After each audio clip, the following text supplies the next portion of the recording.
In the city of Los Angeles, a bunch of police officers are in the middle of a violent gunfight against 4 robbers who are holding up a bank in Lincoln Heights. While 2 of the robbers are inside keeping an eye on the hostages, the other 2 are fighting the cops with automatic rifles and full-body armor, which is allowing them to overpower the police and their puny pistols. Thankfully, a SWAT unit soon arrives. Officers Jim and Brian rappel down from the helicopter with 2 other men to land on the roof of the bank, where they tunnel their way down to the storeroom and find a safe way to the lobby by using a special spying camera. While a few SWAT snipers take a spot on the roof of a building across the street, a third team approaches from the ground. At that moment, one of the robbers outside tries to escape in a getaway car, but a sniper quickly takes him out with 1 shot. The other robber continues to fight the cops, however the ground unit soon reaches him and takes him down too. The 2 robbers inside start to panic, and the ground unit sends a secure phone for a SWAT negotiator to try to arrange the release of hostages. While the negotiator deals with the robbers, Lieutenant Velasquez calls his team inside the bank to ask them to wait. But Brian ignores the order. He drops into the storeroom, and while Jim has no choice but to follow him, Brian sneaks into the back of the main lobby to get in a good position to shoot down the robbers. Velasquez keeps calling him, but all the calls are ignored.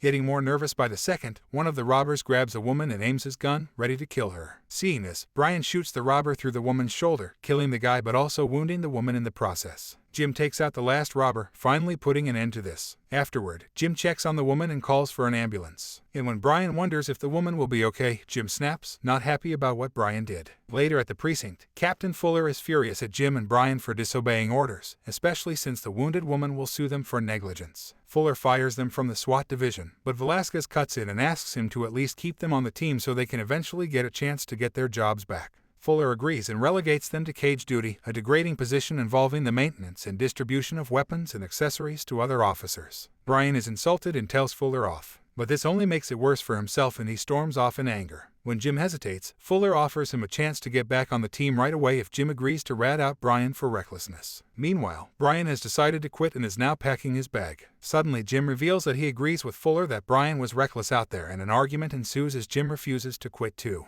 Brian assumes Jim ratted him out and hits his head against the mirror before leaving. 6 months later, Jim keeps training in his free time, but at work he's in the gun cage, performing menial tasks for other police officers. One day, Sergeant Hondo comes to the precinct and asks Jim to fix his customized M4 rifle. Jim notices the custom job and is impressed. Then Hondo meets with Velasquez to talk about the number of scathing articles criticizing the LAPD, which has caused the chief to order a reform of the department. Velasquez wants Hondo to form a new SWAT unit for him to command and offers 2 of his own officers, TJ and Michael. Hondo accepts them and decides to pick out 3 more candidates from the personnel files, although Fuller will have the final say later. After finishing with Hondo's weapon, Jim goes home to find his girlfriend trying to move out of their apartment. She claims things between them aren't good anymore and Jim hasn't been the same since he was taken off the SWAT team. She tries to kiss him one last time but he turns her down and lets her leave. The next day at work it's revealed that while working at the cage, Jim has invented a new piece of equipment that he plans to patent in the future. A gigantic hook and chain designed to take down walls or barricades and end hostile standoffs, which he calls the key to the city. As he's explaining his invention to his gun cage partner, Hondo comes in and appreciates Jim's idea. He retrieves his weapon and is impressed by the improvements Jim has done to it. Sometime later, Hondo takes some of the officers out for target practice on the firing range. TJ manages to outshoot Hondo, who bets $200 that Jim can beat TJ accepting the challenge. TJ faces off against Jim, who ends up victorious to everyone's surprise except Hondo's. Meanwhile, French mobster Alex arrives at Los Angeles, where the guards almost take away his knife, but he manages to keep it by saying it's a family gift. After his men welcome him and give him a fake passport for later, Alex goes to visit his uncle at a local restaurant while pretending to be there as a birthday surprise. However, Alex actually knows his uncle has been stealing money from the family for a while, so after sharing a meal, Alex quickly kills his uncle with the knife. Then Alex leaves the restaurant alone in the car, and eventually he's pulled over by the cops for a broken taillight. Since the car belongs to Alex's uncle and there is an arrest warrant out for him, Alex gets arrested for questioning and verification of his identity. He tries to bribe the cops to get out of it to no avail, so Alex ends up in a cell. Back to Hondo. He recruits Jim as his driver for the day in order to look for some recruits. They first investigate Officer Dyke, who is found in the middle of a foot pursuit with a suspect.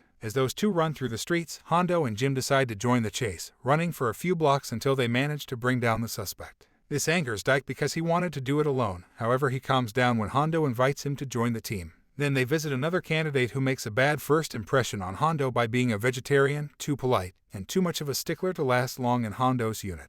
Next, they move on to a Metro police officer named Chris, who has apparently applied and qualified several times for SWAT but keeps getting turned down because of several misconduct grievances from suspects filed with Internal Affairs. They hear Chris is at the local ER and find his partner keeping watch over a thug with multiple bruises on his face, which were a gift from Chris. Hondo goes looking for the officer and discovers Chris is a woman because Chris is short for Christina. This makes Hondo realize that Fuller probably kept Chris off the SWAT roster because of her gender and the misconduct complaints were an excuse. Especially when Chris tells Hondo that most of the charges against her came from resisting violent male perps that couldn't deal with the fact that they were manhandled by a woman. Hondo likes her right away and offers her a position on his team. When they return to headquarters, Jim asks Hondo if he's planning on toying with him for another day or if he's actually going to tell him why he took him on this recruitment run. Hondo asks Jim if he wants to be on the team, and when Jim hesitates because he knows Fuller won't approve, Hondo asks if Jim gave up Brian. When Jim says he didn't, Hondo gives him the last spot on the team. Later during the meeting to discuss the team, Fuller rejects both Chris and Jim as expected, but Hondo refuses to back down. Fuller then offers a compromise. He'll accept the group as it is, but if they fail the preliminary trials needed for SWAT, then Chris goes back to her subway routine and Jim and Hondo will both be taken off the force. Hondo agrees, confident his new team can do it. Soon training begins and squad members get to know each other. It's revealed that Jim's ex-girlfriend is Michael's sister, and since Michael assumes Jim did her wrong, there's some friction between them and a fight must be stopped by the others before it gets nasty. Hondo puts the group through several tests like infiltration, armor, weapons, physical conditioning, and long-range shooting, and while there are some difficulties at first, eventually they are capable of performing pretty well. When they have a sniper session that uses cards as targets, the team shows to have exceptional marksmanship skills. They also infiltrate empty buildings and simulation exercises to learn to work as a team and rescue hostages instead of getting them killed. A few days later, it's time for the team's final evaluation, which consists of a simulated hostage situation. They'll have to infiltrate an airplane taken over by terrorists played by fellow officers armed with paintball guns. The goal is take back control of the aircraft by taking out all the hijackers within 8 minutes. While looking over the plane's schematics, Jim notices that there's an alternative entry point to the plane that nobody will expect. A tiny elevator shaft meant for food trays which no man could fit, but Chris can. The team drives their vehicle underneath the plane and begins opening a hole in it while one of them climbs over the roof so he can use the window later. While Chris climbs into the elevator shaft, the others find a hatch and detect a trap right before it activates. In a few seconds, they manage to defuse it, and they count to 3 to attack at the same time.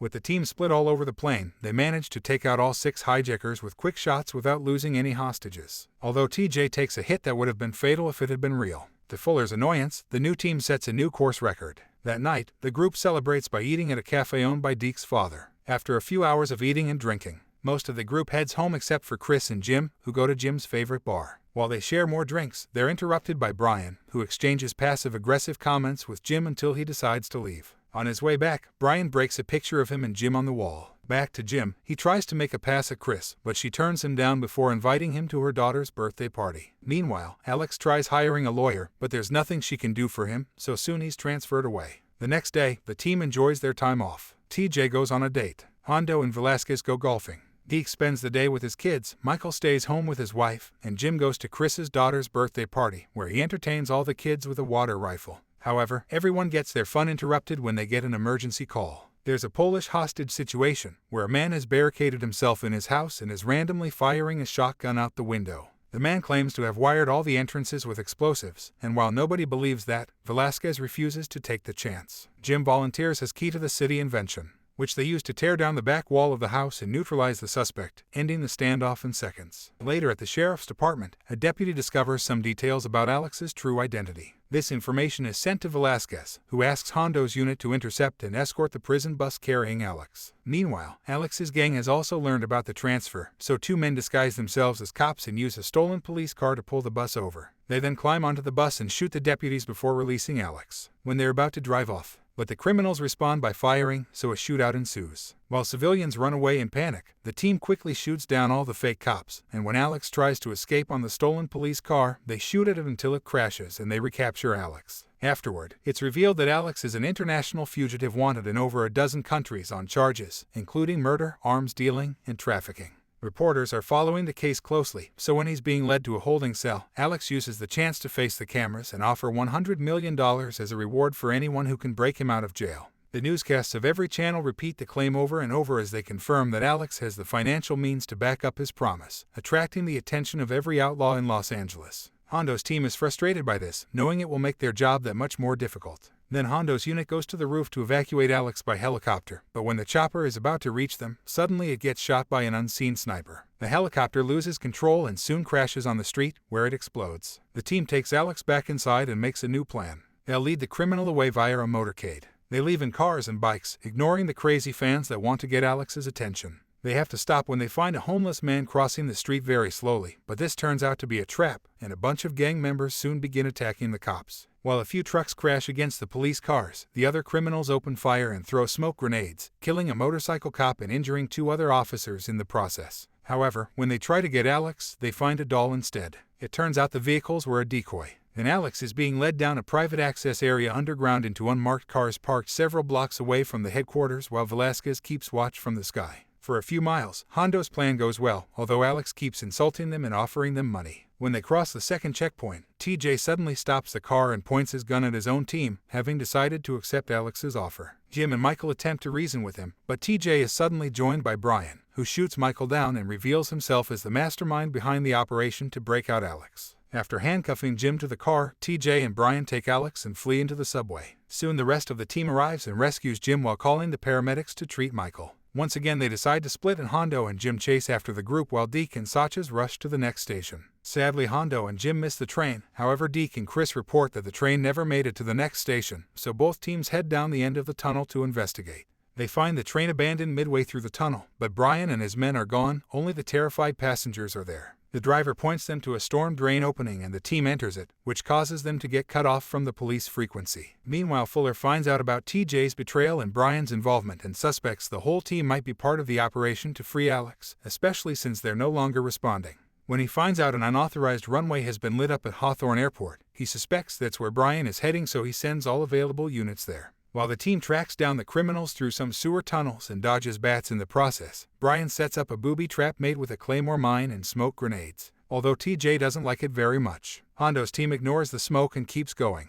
And when Deke almost triggers the trap, Jim stops him just in time. While Jim disarms the claymore, Brian's group reaches the end of the tunnel, and they lock the door behind them before leaving the area. Eventually, Hondo's team finds this locked heavy gate, but fortunately Jim can just use the claymore to blow it open. Now their communicators are working again, and Hondo explains what happened to Fuller, asking him to send vehicles to pick them up. However, Fuller doesn't trust Hondo anymore, so he orders the team to quit the mission. Hondo ignores the order and his team ends up taking over a passing limo. As they take off, Chris notices a low-flying jet over the city, making them realize that the jet must be Brian's plan for evacuating Alex in the airport as just a decoy. The team immediately follows the jet, which is now landing on the 6th Street Bridge. Brian and his men immediately take the jet's terrified owners as hostages and board the plane, ready to escape. The team takes the limo to the bridge, and when 2 criminals open fire to make the roadblock explode, Hondo just drives through it without hesitation. The cops open fire to try to stop the plane, and when it doesn't work, Hondo hits the plane's landing gear right before it takes off, causing it to crash. Another gunfight ensues between S.W.A.T and Brian's men, during which Chris gets hit on the shoulder. Alex tries to run away, but Deke chases him on foot and immediately recaptures him.